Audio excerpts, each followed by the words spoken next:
નમસ્કાર વિદ્યાર્થી મિત્રો, ફરી પાછું આપનું સ્વાગત છે। આજે આપણે એક નવા ટોપિકનો અહીંયા અભ્યાસ કરીશું કે જે ધોરણ 12 સાયન્સની અંદર પૂછાતો ક્વેશ્ચન છે, જેનું નામ છે ડુ એઝ ડાયરેક્ટેડ। હવે ડુ એઝ ડાયરેક્ટેડની અંદર જનરલી બે ફકરાઓ પૂછવામાં આવતા હોય છે, જેની અંદર એક પેરેગ્રાફની અંદર કાળમાં પરિવર્તન કરવાનું હોય છે, જ્યારે બીજાની અંદર એક્ટિવ વોઇસ ઇન્ટુ પેસિવ વોઇસની અંદર। તો બંને અતિ મહત્વના આ ટોપિક છે। એ ઉપરાંત માર્ક લેવા માટે તો એ ઉપયોગી છે જ, પણ સાથે ને સાથે આપણે એનો રેગ્યુલર યુઝ કરી શકીએ, ઉપયોગ કરી શકીએ, એટલા માટે પણ આ ટોપિક ખૂબ જ અગત્યનો થઈ પડે છે। માટે એને નહીં કે ગોખીને, પરંતુ એને આપણે આત્મસાત કરીને અને એકદમ કંઠસ્થ કરીને આપણે આ ટોપિકને શીખવીશું તો એકદમ સરળતાથી આપણને આ ટોપિક આવડી જાય છે। જોકે ઇંગ્લિશ એ સાવ સરળ ભાષા છે, માત્ર એને થોડાક નિયમો યાદ કરવાના હોય છે। હવે જેમ કે ટોપિકનું નામ છે ડુ એઝ ડાયરેક્ટેડ, અને જેમ મેં વાત કરી એમ, તો અહીંયા એક નાનકડો પેરેગ્રાફ આપણને આપવામાં આવેલો હોય છે, અને એ પેરેગ્રાફનું આપણે ટ્રાન્સલેશન કરવાનું હોય છે। એક ઉદાહરણના રૂપે એક કોઈ પણ સેન્ટેન્સ અહીં તમને આપું છું, જેનું તમારે અહીંયા મહાવરો કરવાનો છે। દાખલા તરીકે,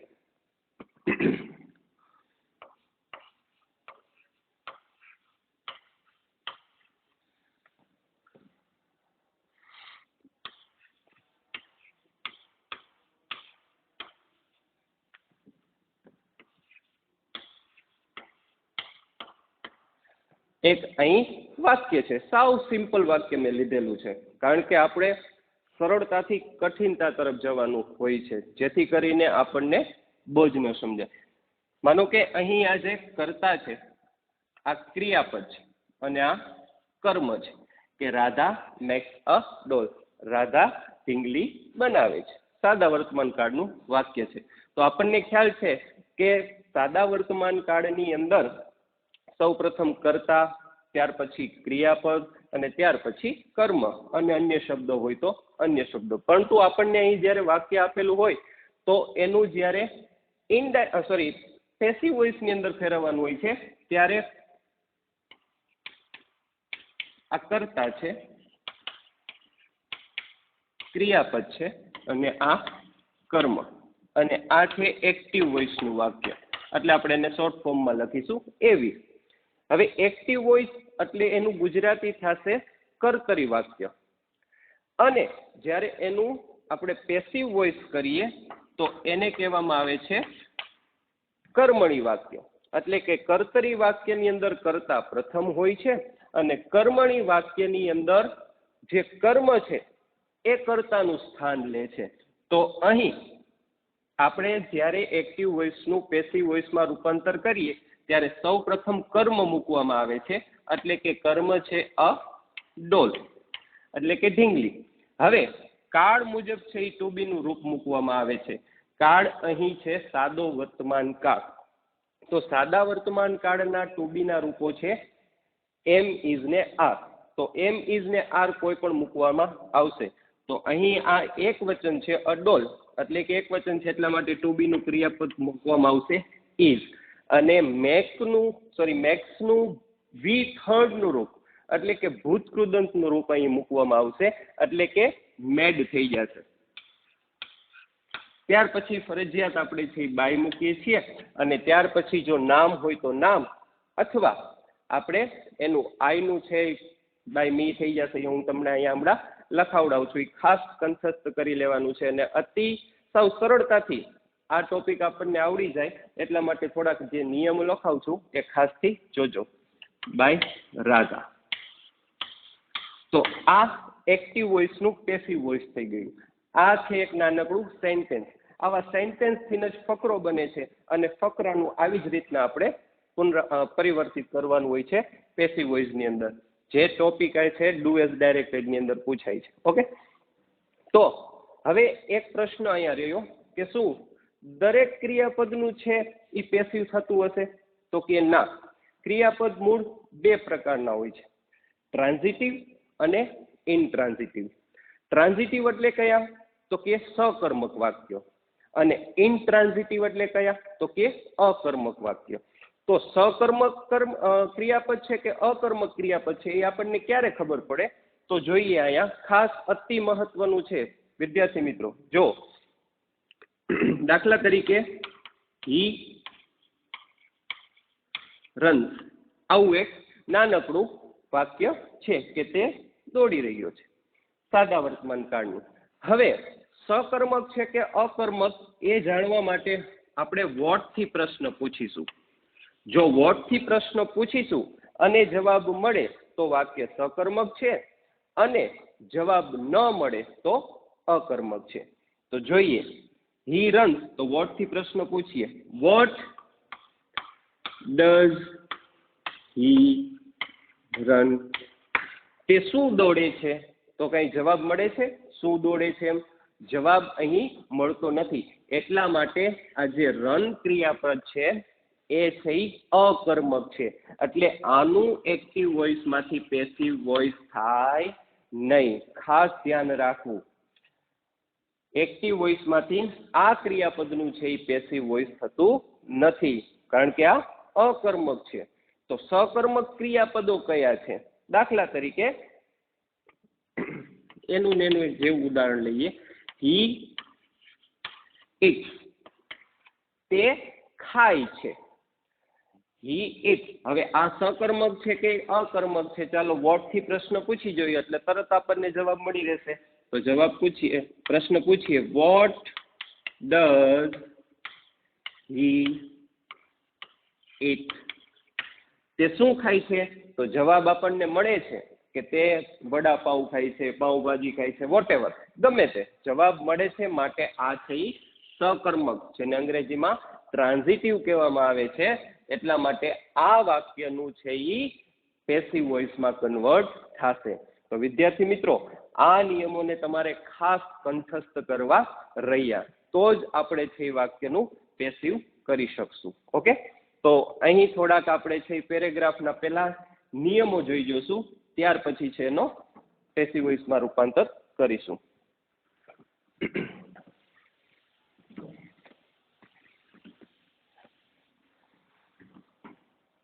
હવે કાળ પ્રમાણે વિદ્યાર્થી મિત્રો, અહીં આપણને કાળનું ખૂબ જ જ્ઞાન હોવું જોઈએ, તો જ આપણે છે એને પેસિવ વોઇસની અંદર કન્વર્ટ કરી શકીએ છીએ.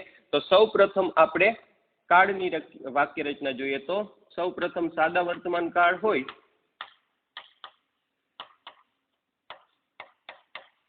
તો એની એક્ટિવ વોઇસની વાક્ય રચના.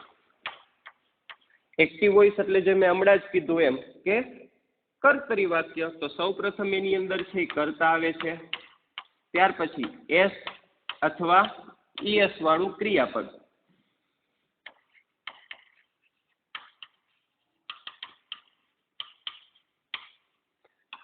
ત્યાર પછી કર્મ, અને ત્યાર પછી અન્ય શબ્દ.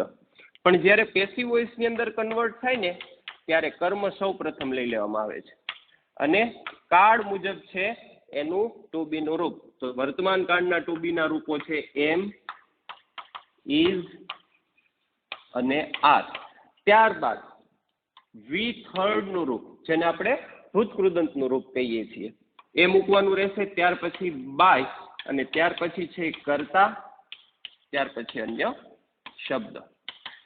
તો આ છે ઈ સાદા વર્તમાન કાળની હકારની વાક્ય રચના થઈ. હકારની વાક્ય રચના. હવે એક ખાસ અહીંયા ધ્યાન રાખવાનું કે જ્યારે કર્તા વિભક્તિ છે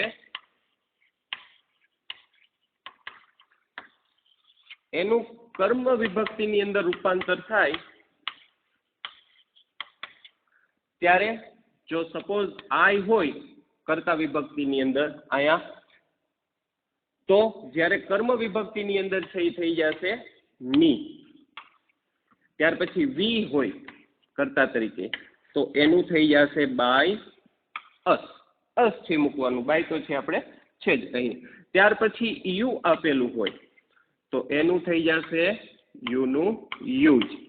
ત્યાર પછી ધૈ આપેલું હોય, સોરી પેલા આપણે હી લઈ લઈએ, ही आपेલું હોય તો તેનું થઈ જશે બાય હિમ, કર્મ વિભક્તિની આવે ત્યારે. ત્યાર પછી સી તો એનું થઈ જશે બાય હર. ઈટ આપેલું હોય તો બાય ઈટ. ત્યાર પછી ધય આપેલું હોય કર્તા તરીકે તો એનું થઈ જશે બાય ધેમ. હું આપેલું હોય તો એમનું થઈ જશે બાય હુમ. અને જ્યારે કોઈ પણ નામ આપેલું હોય, જેમ કે આપણે આગલા જ ઉદાહરણમાં જોયું કે રાધા, કૃષ્ણ, રામ, બલરામ, તો ત્યારે નામનું નામ જ રાખવાનું રહેશે.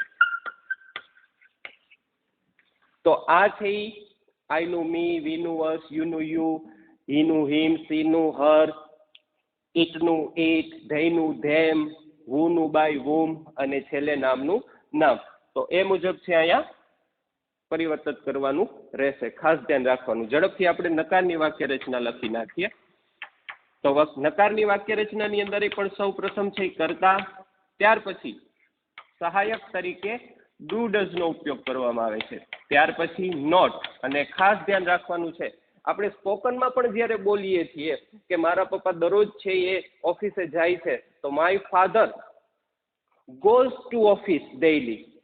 તો ગોઝ અહીંયા સાદો વર્તમાન કાળનું આપણે હકારનું વાક્ય બોલ્યા છીએ એટલે ઈએસ લગાડ્યું, કારણ કે આપણને ખ્યાલ છે, નિયમો આપણને ખ્યાલ જ છે, 8મા ધોરણથી શીખતા આવ્યા છીએ કે જ્યારે ક્રિયાપદની અંદર ઓ કે આપણને જોવા મળે છે એક કે ત્યારે ઈએસ લગાડવાનું હોય છે.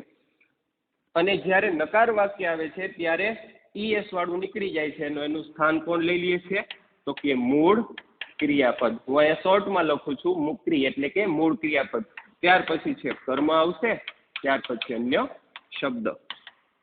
વિદ્યાર્થી મિત્રો, આ એટલા માટે અહીંયા પ્રયાસ કરવાનો આવે છે કે જેથી કરીને તમને સાવ સરળતાથી વાક્યો બોલી શકો. ખાસ તો બાકી તો ચોપડીમાં પડેલી છે તો ચોપડીમાં તો એમ તો આપણે પડ્યું જ છે, પણ અહીંયા જે શીખશો એ આપણને વાસ્તવિક જીવનની અંદર કામ લાગશે.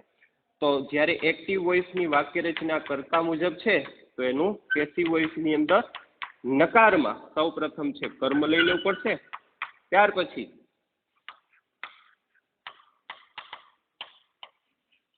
એમ is are plus not plus V third નું રૂપ પ્લસ બાય પ્લસ કર્તા અને પ્લસ અન્ય શબ્દ. આ થયું બીજું રૂપ. ત્યાર પછી પ્રશ્નાર્થની વાક્ય રચના.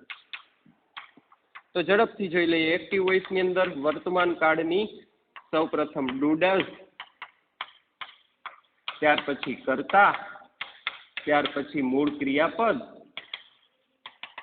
ત્યાર પછી કર્મ, ત્યાર પછી અન્ય શબ્દ અને છેલ્લે ખાસ ભૂલ્યા વગર પ્રશ્નાર્થ ચિહ્નની નિશાની. તો પેસિવ વોઇસની અંદર છે એ ઝડપથી જોઈ લઈએ તો ડુ ડઝની જગ્યાએ સ્થાન લઈ લેશે એમ, ઇઝ અને આર, ત્યાર પછી કર્મ, ત્યાર પછી વી થર્ડ નું રૂપ, બાય પ્લસ કર્તા, છેલ્લે અન્ય શબ્દ અને પ્રશ્નાર્થ ચિહ્નની નિશાની. તો આ મુજબ એક્ટિવ વોઇસનું જ્યારે પેસિવ વોઇસમાં કન્વર્ટ થાય ત્યારે વાક્ય રચના રહેશે. વાક્ય રચના યાદ રહેશે તો જ આપણે છે કોઈ પણ સેન્ટેન્સનું વાક્ય પરિવર્તિત કરી શકશું. હવે આપણે આ ત્રણે ત્રણના ઉદાહરણ જોઈએ જેથી કરી અને સાવ સરળતાથી છે એ આપણને ખ્યાલ આવી જાય.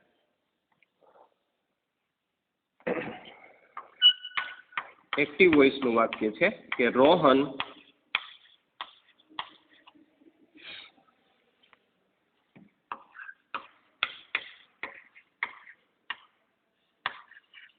decorates his office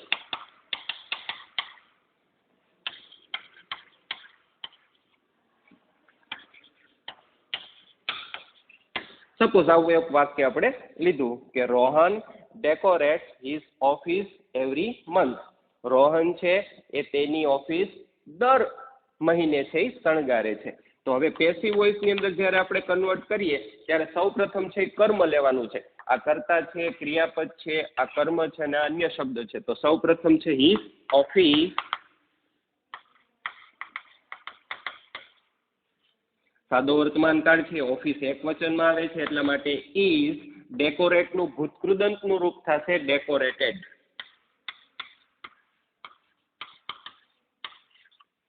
બાય નામ શું છે તો કે રોહન.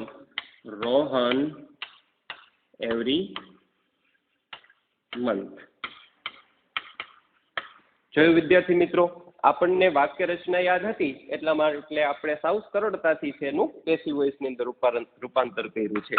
એવું ને એવું બીજું વાક્ય લખી નાખીએ આપણે કે ધોની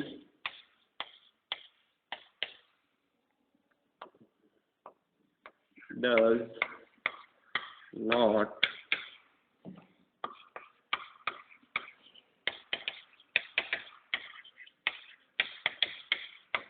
ઝડપથીને જ આપણે કોઈ પણ ઉદાહરણ લઈ લઈએ છીએ કે Dhoni does not play this match. તો આપણે જોયું સાદા વર્તમાન કાળની અંદર તો એસ કે એસ લગાડવાનું હોય છે, પણ નહીં, કારણ કે ડુ ડઝ આવે છે એટલે એસ કે એસ પ્રત્યે નીકળી જાય છે. તો એનું પેસિવ વોઇસનું જ્યારે રૂપાંતર કરીએ ત્યારે કર્મ શું છે તો કે ધીસ મેચ, કારણ કે ધોની કરતા છે, ડુ ડઝ છે સહાયક તરીકે આપ્યું છે, નોટ નકારનું વાક્ય છે, મૂળ ક્રિયાપદ છે અને કર્મ ધીસ મેચ. તો ધીસ મેચ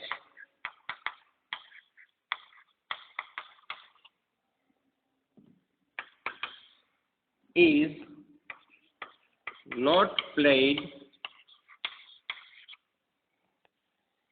by ધોની. નકારનું થઈ ગયું ત્યાર પછી ઝડપથી જ પ્રશ્નાર્થનું એક ઉદાહરણ લઈ લઈએ તો કે ડુ I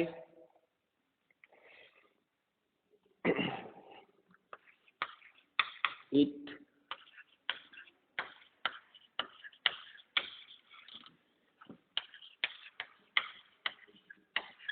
every day. કે do I eat an orange every day, શું હું દરરોજ નારંગી ખાઉં છું? એવું આપણે સાદા વર્તમાન કાળનું વાક્ય બનાવ્યું છે. તરત એનું પેસિવ વોઇસની અંદર હવે આપણે જોઈએ તો અહીંયા અન ઓરેન્જ છે એ માત્ર એક વચન છે, એટલા માટે તો આર્ટિકલ એ એન આવ્યું. ઓરેન્જ ઇઝ હોટ તો અહીંયા છે આર આવે, પણ તું ખાલી ઓરેન્જ છે એટલે વાક્ય ઇઝ થી ચાલુ થશે કે ઇઝ અન ઓરેન્જ ઇટન, કારણ કે ઈટનું V1 નું રૂપ ઈટ, V2 નું રૂપ એટ અને V3 નું રૂપ eaten. Eat ate eaten by I છે, તો આપણે આઈ છે એટલે તરત જ શું થઈ જશે આઈ નું બાય મી, અને એવરીડે નું એવરીડે, છેલ્લે પ્રશ્નાર્થ ચિહ્નનું વાક્ય. તો આપણે જોયું કે ત્રણ વાક્ય મુજબ જે એ આપણે વાક્યનું પરિવર્તિત કર્યું છે. તો અહીં આ મુજબ જો આપણે લેશું તો એકદમ બધા જ વાક્યો છે એ સાવ સરળતાથી આપણે પેસિવ વોઇસની અંદર કન્વર્ટ કરી શકાય છે. ઓકે, ત્યાર પછી નેક્સ્ટ આપણે લઈ લઈએ.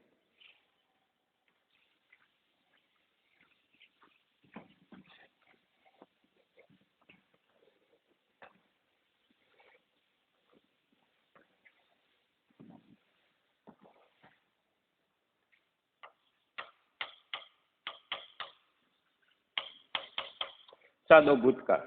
સાદા ભૂતકાળની અંદર સૌ પ્રથમ હકારની વાક્ય રચના જોઈએ તો કે કરતા, ત્યાર પછી ભૂતકાળનું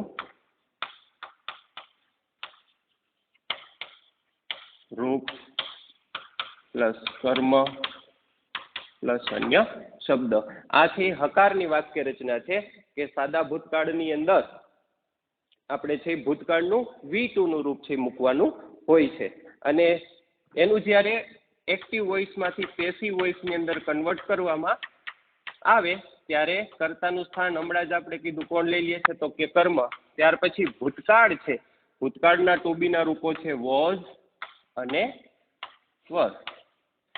ત્યાર પછી છે V3 નું રૂપ, ત્યાર પછી બાય, ત્યાર પછી કર્તા, ત્યાર પછી અન્ય શબ્દ. તો આ મુજબ છે એ હકારની વાક્ય રચના છે. આપણે અત્યારે અહીંયા ઝડપથી ત્રણ વાક્ય રચના જોઈ રહ્યા છીએ, હકાર, નકાર અને પ્રશ્નાર્થ. ત્યાર પછી એનું આવે છે નકાર. નકારની અંદર પણ એક્ટિવ વોઇસની વાક્ય રચનાની અંદર કર્તા, ત્યાર પછી સહાયક તરીકે, નકાર વાક્ય છે એટલે સહાયક તરીકે લેવામાં આવે છે ડીડ ને, ત્યાર પછી નોટ, નકાર છે એટલા માટે નોટ, ત્યાર પછી મૂળ ક્રિયાપદ, અને ત્યાર પછી કર્મ અને અન્ય શબ્દ. આ મુજબની વાક્ય રચના છે. તમારે ગમે ત્યારે કોઈ પણ વાક્ય સરળતાથી બોલવું હોય ત્યારે તમે આ વાક્ય મુજબ છે જનરલે બોલી શકો છો. કે સપોઝ હું ગઈકાલે નહોતો આવ્યો, તો તમે એમ બોલી શકો કે I did not come yesterday. હું ગઈકાલે આવ્યો ન હતો. I did not do this work. મેં આ વર્ક કર્યું નથી. આવું સરળતાથી કોઈ પણ ગુજરાતી સેન્ટેન્સને આપણે તરત જ આપણે છે એ કન્વર્ટ કરી શકીએ છીએ.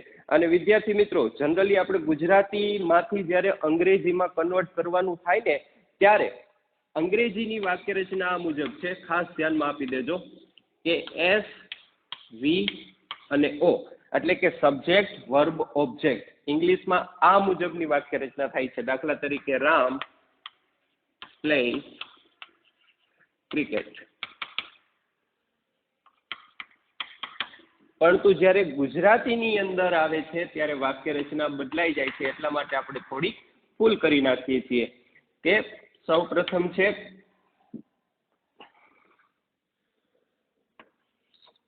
સબ્જેક્ટ, ઓબ્જેક્ટ અને વર્બ. કે રામ ક્રિકેટ રમે છે. તો SVO અને SOV આ બંને જ્યારે આમાંથી આપણે આમાં કન્વર્ટ કરવામાં આવે છે ત્યારે એની વાક્ય રચના આ મુજબ થઈ જાય છે. અને એક ખાસ યાદ રાખવું કે કોઈ પણ sentence, suppose part of speech આપણને થોડીક માહિતી છે કે પાર્ટ ઓફ સ્પીચની અંદર કદાચ નાઉન ન હોય તો બી ચાલે, કર્તા ન હોય તો બી ચાલે, આર્ટિકલ ન હોય તો બી ચાલે, એડજેક્ટિવ નો કંઈ ન હોય તો વાક્ય બની શકે છે, પણ ક્રિયાપદ વગર વાક્ય બનતું નથી. એટલા માટે વર્બ છે એ ખૂબ જ ઉપયોગી વાક્ય થઈ પડે છે. તો આ ગુજરાતીમાંથી કન્વર્ટ કરવા માટે આ મેથડનો ઉપયોગ કરવામાં આવે છે, SVO. એટલે ખાસ ધ્યાન રાખવું. તો હવે નકારની વાક્ય રચના છે અને એક્ટિવ વોઇસની આ વાક્ય રચના છે. તો હવે પેસિવ વોઇસની અંદર કન્વર્ટ જ્યારે કરવાનું થાય ત્યારે સૌપ્રથમ છે એ શું લઈ લેવું પડશે? તો કે કર્મ. ત્યાર પછી છે એ ટુ બી નું રૂપ એટલે કે વોઝ વેર. ત્યાર પછી નોટ, કારણ કે નકાર વાક્ય રચના છે એટલે નોટ ફરજિયાત. ત્યાર પછી વી થર્ડ નું રૂપ, ત્યાર પછી બાય મૂકવામાં આવશે, ત્યાર પછી કર્તા અને છેલ્લે અન્ય શબ્દ. આ મુજબ છે એ પેસિવ વોઇસની વાક્ય રચના છે. અને છેલ્લે વાક્ય રચના આવે છે પ્રશ્નાર્થની. તો પ્રશ્નાર્થ વાક્ય રચનાની અંદર સૌ પ્રથમ છે એ એક્ટિવ વોઇસની અંદર ડીડ સૌ પ્રથમ છે એ લેવામાં આવે છે કે did you complete your homework? શું તે તારું હોમવર્ક કરી નાખ્યું? બરાબર, આ રીતના વાક્ય આપણે બનાવતા હોઈએ છીએ પ્રશ્નાર્થ વાક્યની અંદર સાદા ભૂતકાળમાં. ત્યાર મુજબ આવે છે કર્તા. ત્યાર પછી છે મૂળ ક્રિયાપદ, ખાસ ભૂલવાનું થતું નથી. ત્યાર પછી કર્મ, અન્ય શબ્દ અને પ્રશ્નાર્થ ચિહ્નની નિશાની. તો હવે એનું જ્યારે પેસિવ વોઇસની અંદર કન્વર્ટ કરવામાં આવે ત્યારે વોઝ વેર સૌ પ્રથમ લઈ લેવામાં આવે છે. વોઝ વેર, ત્યાર પછી આવશે કર્મ, ત્યાર મુજબ વી થર્ડ નું રૂપ, ત્યાર મુજબ ત્યાર પછી બાય, ત્યાર પછી કર્તા અને છેલ્લે અન્ય શબ્દ અને છેલ્લે પ્રશ્નાર્થ ચિહ્નની નિશાની. તો આ મુજબ છે આ ત્રણેય કાળની છે એ વાક્ય રચના આ મુજબ થશે. તો એની અંદર આપણે ઝડપથી કોઈ પણ ઉદાહરણો લઈ લઈએ. તો લખીએ.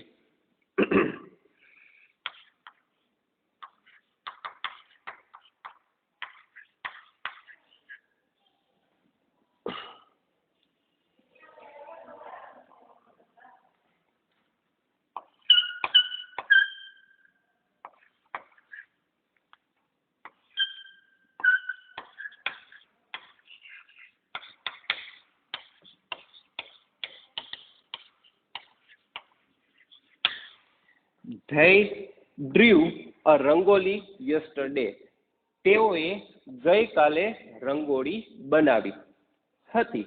એક ખાસ યાદ રાખવાનું કે જનરલી સાદા ભૂતકાળની અંદર છે ઈ તોતી તૂતા, યોઈ યુયા, ધોધી ધૂતા અને તોતી તૂતા. એટલે કે એવા જ્યારે ગુજરાતીના શબ્દો પ્રત્યે લાગે છે ત્યારે સાદા ભૂતકાળનું જનરલી વાક્ય હોય છે. દાખલા તરીકે ધોધી ધૂધા તે ખાધું, તે ગઈ.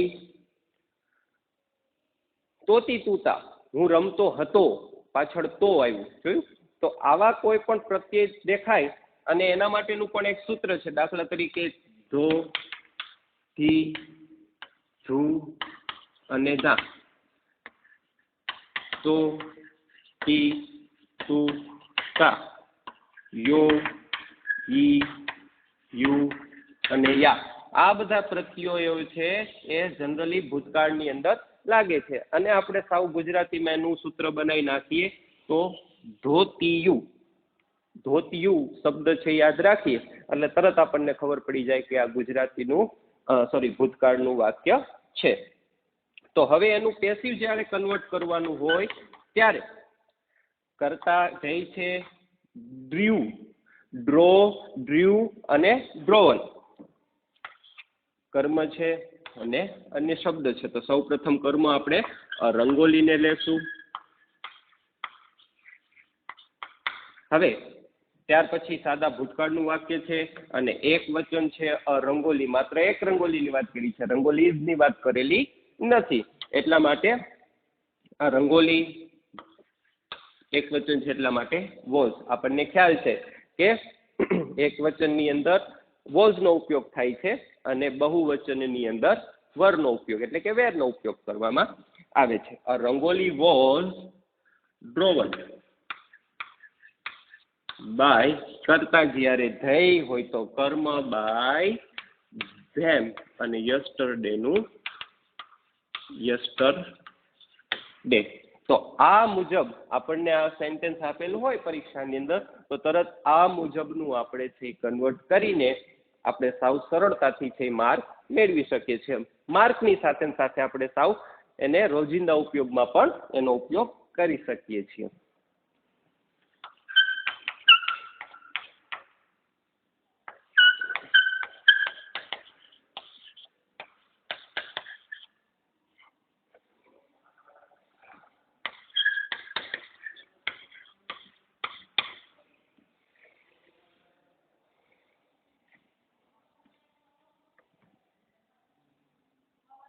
Govind sir did not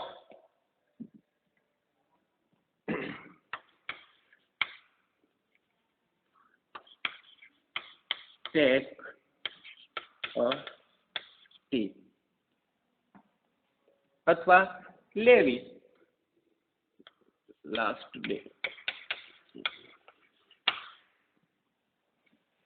તો પેસિવ વોઇસ નું વાક્ય ગોવિંદ સર કરતા છે, ડીડ છે વાક્ય સહાયક તરીકે, નોટનું નોટ, ટેક એટલે લેવું, અટી કર્મ અને લાસ્ટ ડે છે અન્ય શબ્દ. તો સૌ પ્રથમ આપણે કર્મ છે જોવાનું. તો અટી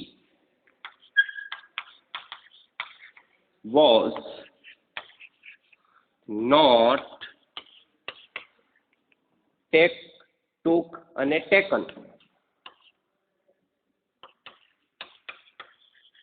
taken by Govind sir.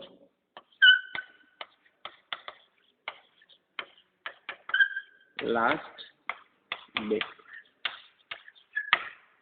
તો આ મુજબનું સાદા ભૂતકાળનું તરત જ કન્વર્ટ પેસિવ વોઇસની અંદર થઈ ગયું.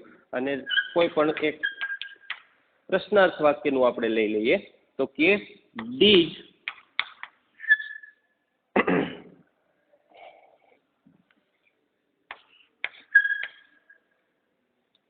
did she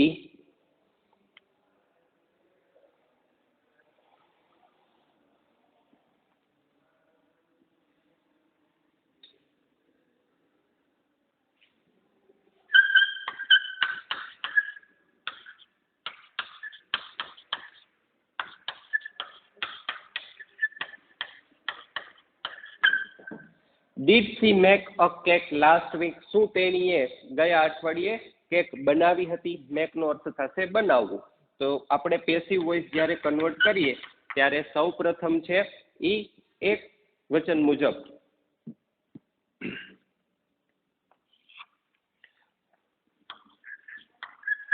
was a cake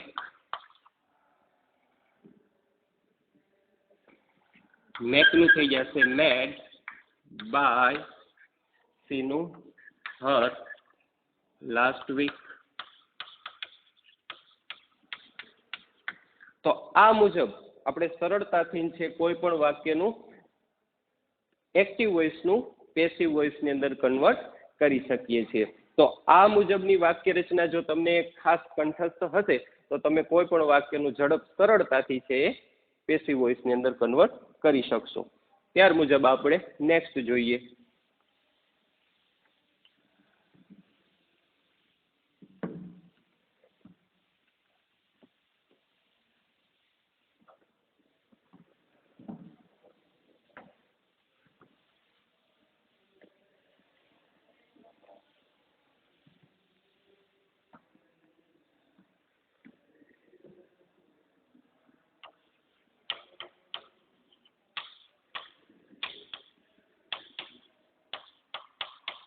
ચાલુ વર્તમાન કાળ. ચાલુ વર્તમાન કાળમાં ઝડપથી હકારની વાક્ય રચના એક્ટિવ વોઇસની કરતા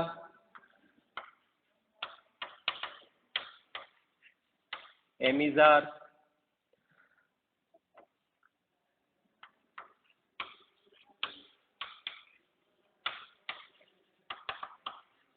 આઈએનજી વાળું ક્રિયાપદ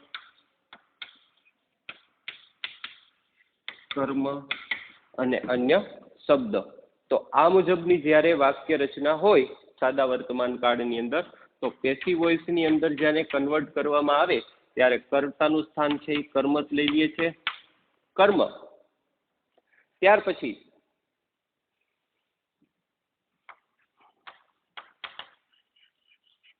being plus with heard plus by plus કર્તા પ્લસ અન્ય શબ્દ. જોઈ લઈએ કોઈ પણ એક શબ્દ વાક્ય.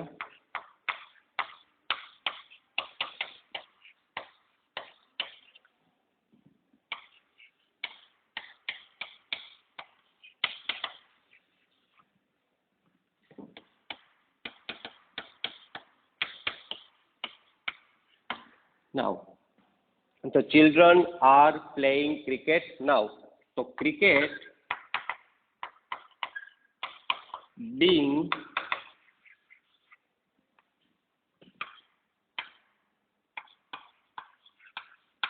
played by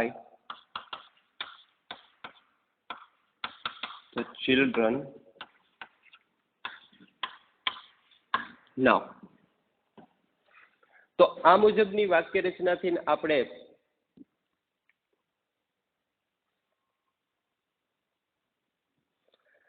અહીંયાથી ટુ બી નું રૂપ પણ આપણે મૂકવાનું રહેશે કારણ કે પેસિવ વોઇસની અંદર કન્વર્ટ કરવામાં આવી છે એટલે એમ ઇઝ આર છે એ ભૂલવાનું થતું નથી. અહીંયા પણ ક્રિકેટ છે એટલે ઇઝ મૂકવાનું ભૂલવાનું નથી. Cricket is being played by the children now. Okay, તો એક આ થોડીક મિસ્ટેક હતી એ સુધારી લેવી ખાસ. તો આ રીતના ત્યાર પછી છે એ નકાર વાક્ય રચના, ત્યાર પછી પ્રશ્નાર્થ વાક્ય રચના એ મુજબ છે એ થશે. ઝડપથી આપણે એનો મહાવરો કરીએ.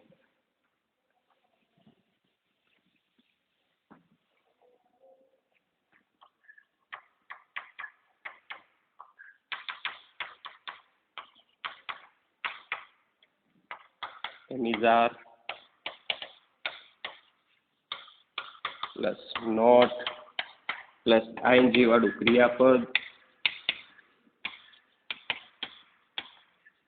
પ્લસ કર્મ ત્યાર પછી અન્ય શબ્દ. તો એવી જ રીતના પેસિવ વોઇસમાં જ્યારે કન્વર્ટ કરીએ ત્યારે સૌપ્રથમ કર્મ પ્લસ એમિઝાર પ્લસ ચાલુ કાળ છે એટલા માટે ફરજિયાત બીંગ, ત્યાર પછી વિથ હર્ડનું રૂપ, ત્યાર પછી બાય, ત્યાર મુજબ કરતા, ત્યાર પછી અન્ય શબ્દ અને છેલ્લે સોરી નકાર વાક્ય છે એટલે છેલ્લે અન્ય શબ્દ. You are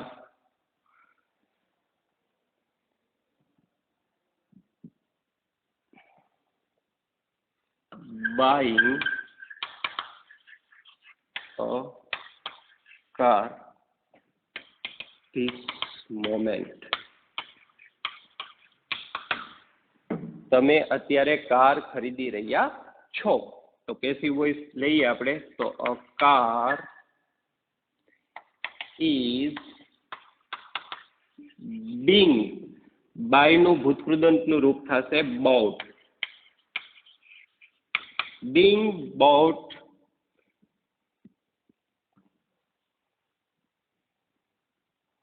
by you this moment. કે a car is being bought by you this moment. કે તમે છે એ કાર અત્યારે ખરીદી રહ્યા છો. એવું વાક્ય જ્યારે હોય ત્યારે પેસિવ કરીએ ત્યારે એનું આ થશે. આ પણ આપણે હકાર વાક્ય રચનાની એક ઉદાહરણ જોયું. ત્યાર પછી આ નકાર વાક્યની વાક્ય રચના છે એ ખાસ જોઈ લેવી.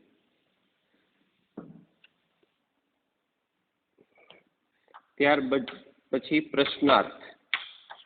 તો પ્રશ્નાર્થ વાક્યની અંદર એક્ટિવ વોઇસમાં સૌપ્રથમ છે ઈ એમિઝાર, ત્યાર પછી કર્તા પ્લસ આઈએનજી વાળું ક્રિયાપદ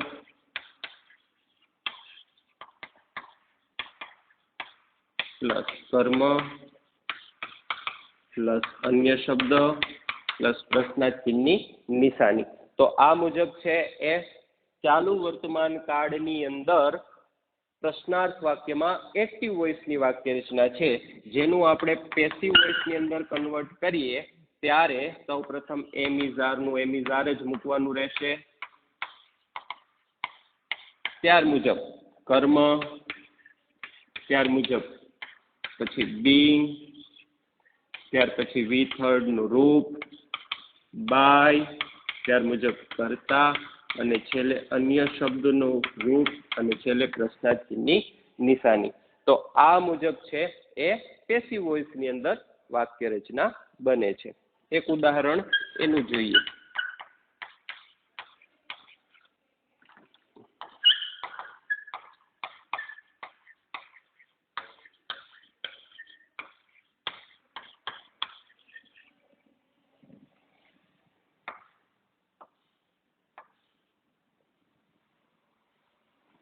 Are Ram and Gopal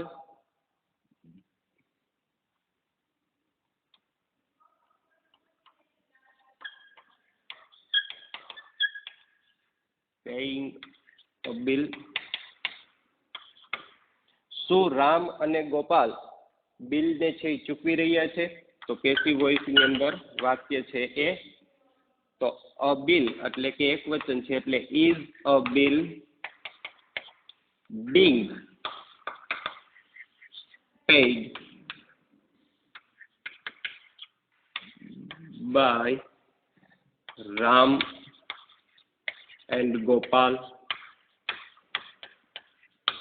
કારણ કે તેનું ભૂતકૃદંતનું રૂપ થશે પેઇડ. તો આ મુજબ છે અને છેલ્લે પ્રશ્નાર્થ ચિહ્નની નિશાની. તો આ મુજબ એક્ટિવ વોઇસનું પેસિવ વોઇસની અંદર જ્યારે રૂપાંતર કરીએ ત્યારે વાક્ય રચનાનો જો આપણને ચોક્કસપણે મહાવરો હશે તો આપણે સાવ સરળતાથી અત્યારે જેટલા પણ ઉદાહરણો જોયા, અત્યારે તો આપણે કોઈ મોઢે બનાવવાના નથી.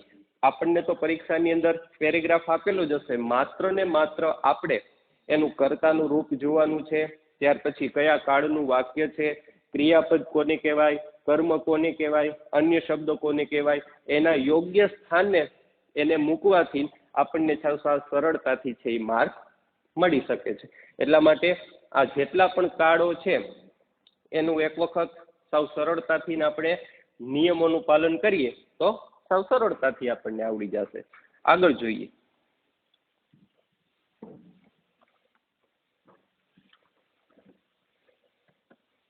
ઉદાહરણ અહીંયા થોડાક આપણે જોઈએ તો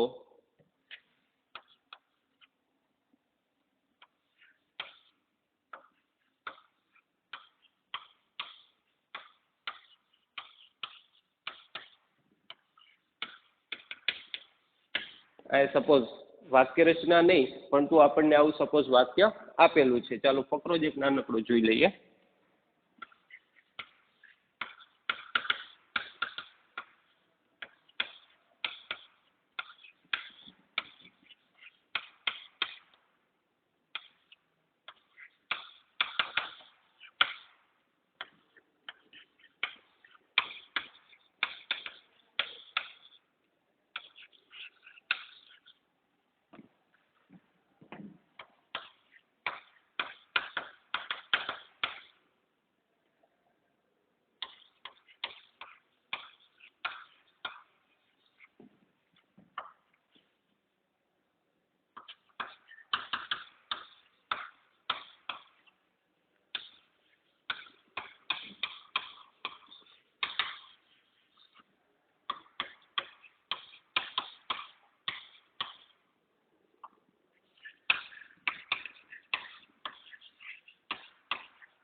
આવું એક નાનકડો પેરેગ્રાફ આપણને આપેલો હોય તો હવે આપણે અને સ્ટાર્ટ લાઈક ધીસ કીધેલું હોય, સ્ટાર્ટ લાઈક ધીસ, કે homework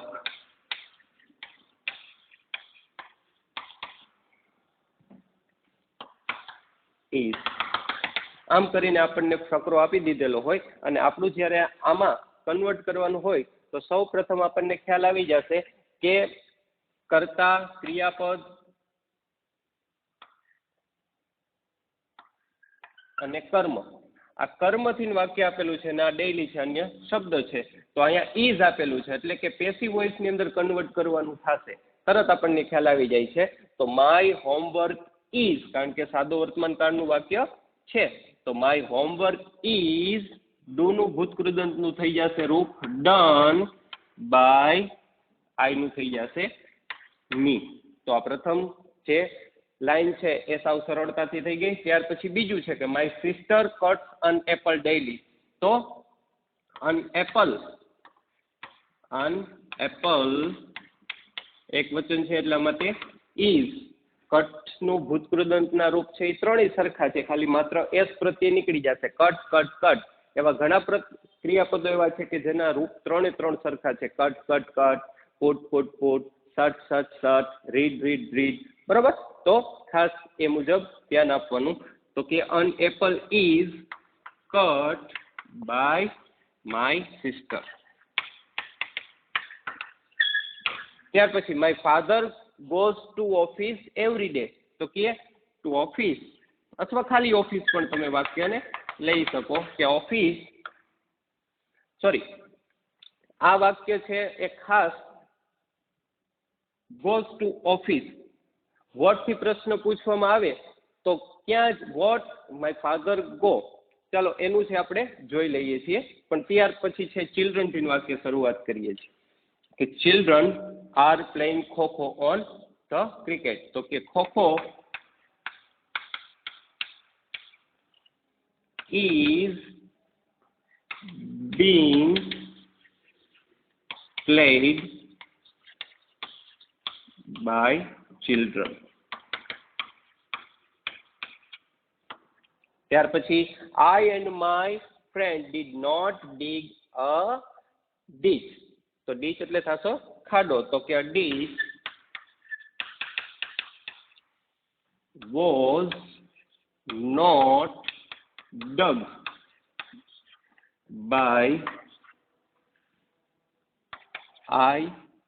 by me and my friend. My friend. તો આ છે આ મુજબનું વાક્ય થઈ ગયું છે. My father goes to office every day. તો એ વાક્યનું છે એ નહીં થઈ શકે, કારણ કે ગો જવું, પણ શું જવું? ગો છે એનું ક્રિયાપદનું છે એ ભૂતકૃદંતનું રૂપ થાય, પરંતુ વાક્ય અકર્મક છે એટલા માટે થશે નહીં. પરંતુ આપણે વાક્યને જોયું એટલા માટે આપણે લખી નાખ્યું છે. તો ખાસ આમાંથી આ વાક્ય, અને જ્યારે ન થાય ત્યારે એનું એ જ મૂકી દેવાનું હોય છે. તો આ મુજબ છે આપણે એક્ટિવ વોઇસનું પેસિવ વોઇસની અંદર કન્વર્ટ કરી શકીએ છીએ. ઓકે,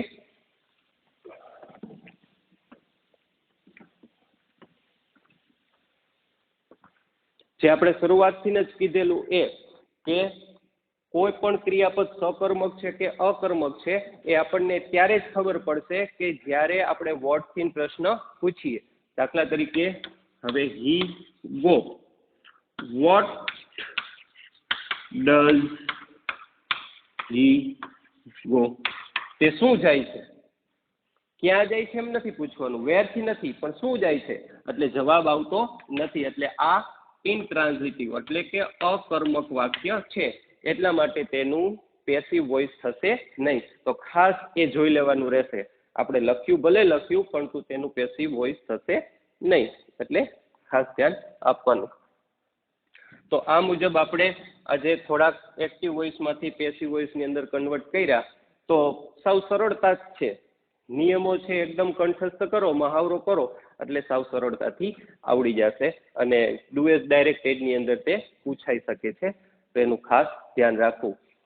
આઈ હોપ કે તમે આ મહાવરો સાવ એકદમ ખરા રીતે છે ઉતારશો, ખરી રીતના છે એનો મહાવરો કરશો, અને બને એટલા વધારે ઝડપથી સારા એવા માર્ક્સ મેળવો તેવા આશય સાથે આપણે અહીંયા ટોપિકનો અત્યારે અલ્પ વિરામ કરીએ છીએ.